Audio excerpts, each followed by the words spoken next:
नामक विवाद सुर्खियों में है, जिसने भाजपा के भीतर नेतृत्व, अनुशासन और सियासी छवियों को लेकर नई बहस छेड़ दी है। मामला गोरखपुर के सांसद और चर्चित अभिनेता रवि किशन तथा मुख्यमंत्री योगी आदित्यनाथ के बीच बयानबाजी का है, जिसकी शुरुआत मुख्यमंत्री द्वारा एक सार्वजनिक मंच से दिए गए उस बयान से हुई, जिसमें ये कहा गया कि एक सांसद ने अपना मकान नाले के ऊपर बनवा लिया है। हालांकि बयान में नाम नहीं लिया गया था, लेकिन संकेत इतने स्पष्ट थे कि राजनीतिक हलकों में ये बात तेजी से फैल गई कि इशारा रवि किशन की ओर था। बात यही नहीं रुकी, रवि किशन ने भी कुछ ही समय बाद प्रतिक्रिया दी और कहा कि उन्होंने रात में खुद जाकर चेक किया, उनके मकान के नीचे कोई नाला नहीं है। उन्होंने ये भी कहा कि वह जनता के लिए संदेश बनने को तैयार है, चाहे उन्हें निशाना ही क्यों ना बनना पड़े। रवि किशन ने दावा किया कि उनका मकान गोरखपुर विकास प्राधिकरण का है और वहां किसी भी तरह का अतिक्रमण नहीं हुआ। इस घटनाक्रम को केवल एक साधारण विवाद कहकर खारिज करना राजनीतिक दृष्टिकोण से गलती होगी। इसके भीतर भाजपा की कार्य संस्कृति, योगी आदित्यनाथ के नेतृत्व की शैली, संगठन और जनप्रतिनिधियों के बीच का संतुलन और आगामी चुनावों की तैयारियों के संकेत निहित हैं। गोरखपुर वो स्थान है जो मुख्यमंत्री योगी आदित्यनाथ का गढ़ माना जाता है। यहाँ गोरखनाथ मठ की परंपरा, हिंदुत्व की राजनीति और अनुशासन परक प्रशासनिक छवि का गहरा प्रभाव है।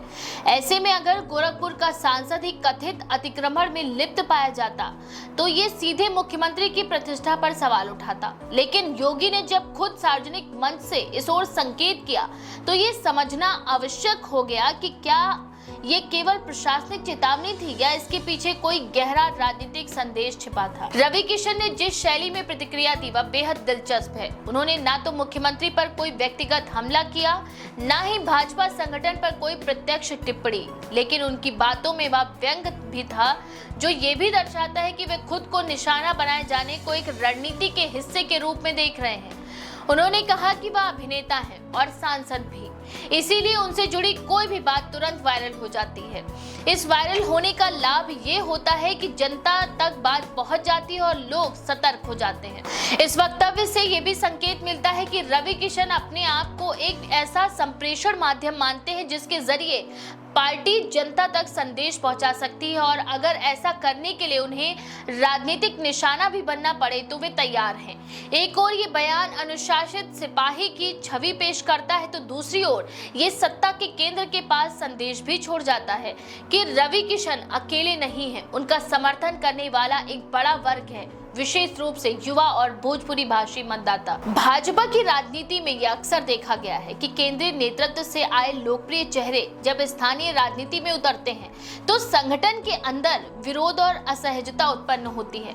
रवि किशन को गोरखपुर में काफी लोकप्रियता प्राप्त है, लेकिन इसी लोकप्रियता ने उन्हें कुछ स्थानीय नेताओं की आंख की किरकिरी भी बना दिया। गोरखपुर विकास प्राधिकरण के साथ उनके रिश्ते पहले भी तनावपूर्ण रहे हैं और अब जब मुख्यमंत्री खुद उन पर टिप्पणी करते हैं तो ये टकराव खुलकर सामने आ गया। सीएम योगी आदित्यनाथ की राजनीति एकदम स्पष्ट है। वह नियमों को प्राथमिकता देते हैं और सार्वजनिक अनुशासन को सर्वोपरि मानते हैं। बुलडोजर बाबा की उनकी छवि उत्तर प्रदेश की जनता के बीच रजाई सी फैल चुकी है।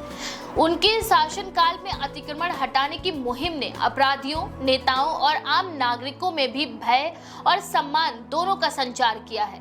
इस पूरी कार्यशैली का एक पहलू ये भी है कि सत्ता पक्ष के नेताओं को भी अगर नियम तोड़ते हुए पाया गया तो वह नहीं बचेंगे। रवि किशन के साथ हुआ संवाद भी इसी रणनीति का हिस्सा माना जा सकता है। अगर मुख्यमंत्री द्वारा दिया गया बयान वास्तव में राजनीतिक संकेत था तो ये भाजपा के उन सभी सांसदों, विधायकों और नेताओं के लिए भी एक संदेश है जो अपनी लोकप्रियता को अनुशासन से ऊपर समझने लगे हैं। रवि किशन पर निशाना साधना केवल व्यक्तिगत मामला नहीं रह गया, बल्कि ये संगठनात्मक अनुशासन का हिस्सा बन गया। इस घटनाक्रम को आगामी चुनाव के परिप्रेक्ष्य में भी देखा जाना चाहिए। 2027 के विधानसभा चुनाव और 2029 के लोकसभा चुनाव को ध्यान में रखते हुए भाजपा अपने सभी सांसदों और विधायकों के प्रदर्शन की समीक्षा कर रही है। पार्टी की कार्यशैली ये रही है कि जो नेता संगठन और नेतृत्व से समन्वय नहीं बना पाते या जिनके कारण विवाद उत्पन्न होते हैं उन्हें समय रहते बदल दिया जाता है।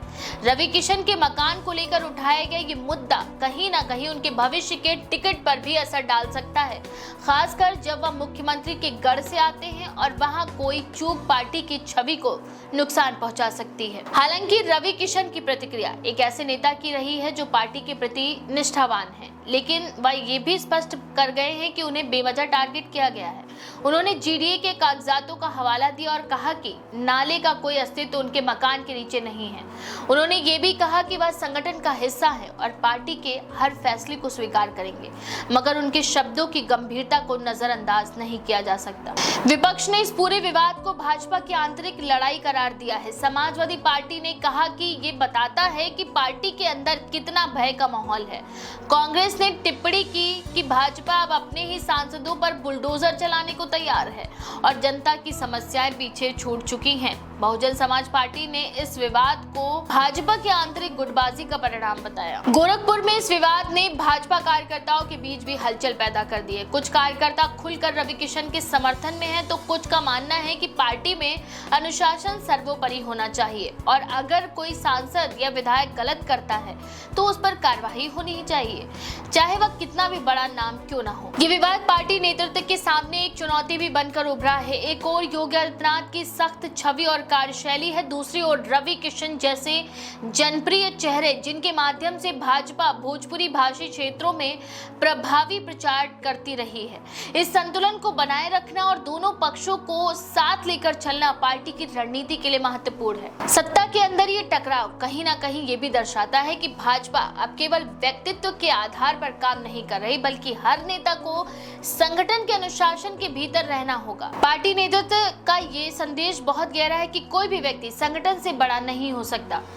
गोरखपुर में जो हुआ वो संकेत है। राजनीतिक संवाद अब केवल मंचों पर नहीं, जमीन पर भी देखने को मिलेगा। सांसदों और विधायकों से यह अपेक्षा की जा रही है कि वे केवल लोकप्रियता के भरोसे न चलें, बल्कि संगठन के अंदर समन्वय बनाए रखें। अगर ऐसा नहीं होता तो भविष्य में और भी ऐसे बयान और कार्यवाही देखने को मिल सकती है। रवि किशन अभी भी अपने बयानों में संयम बरतते हुए दिखाई दे रहे हैं। उन्होंने ये भी स्पष्ट किया कि वह अपने मकान को लेकर कोई छूट नहीं चाहते और जांच के लिए तैयार हैं, लेकिन जिस आत्मविश्वास से उन्होंने कहा कि अब आप लोग भी जाकर देख लें मेरे मकान के नीचे नाला कहाँ है, वह ये दर्शाता है कि उन्हें इस पूरे विवाद से अपनी राजनीतिक जमीन हिलती नहीं दिखती। राजनीतिक रूप से ये घटनाक्रम भाजपा के लिए एक चुनौती और अवसर दोनों है। चुनौती इस बात की कि पार्टी कैसे अपने भीतर के लोकप्रिय चेहरे को अनुशासन में रखे, और अवसर इस बात का कि वह अपने शासन की पारदर्शिता और कठोरता को उजागर कर सके। ये कहना अतिशयोक्ति नहीं होगा कि ये विवाद आने वाले समय में गोरखपुर और उत्तर प्रदेश की राजनीति में नए समीकरणों को जन्म दे सकता है।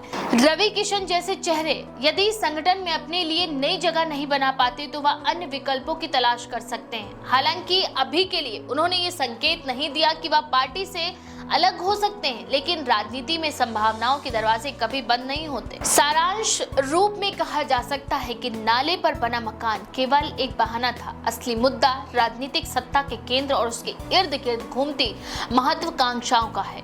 भाजपा के भीतर ये तय हो रहा है कि कौन कितनी दूर जा सकता है और कौन कहां तक सीमित रह सकता है। गोरखपुर की सड़कों पर बहती राजनीति अब केवल जमीन के नीचे नहीं, दिलों और मंचों पर भी नजर आने लगी। इस बारे में आपका क्या विचार है? अपनी राय कमेंट में जरूर लिखें। ऐसी और भी खबरों के लिए देखते रहें द पेज 9।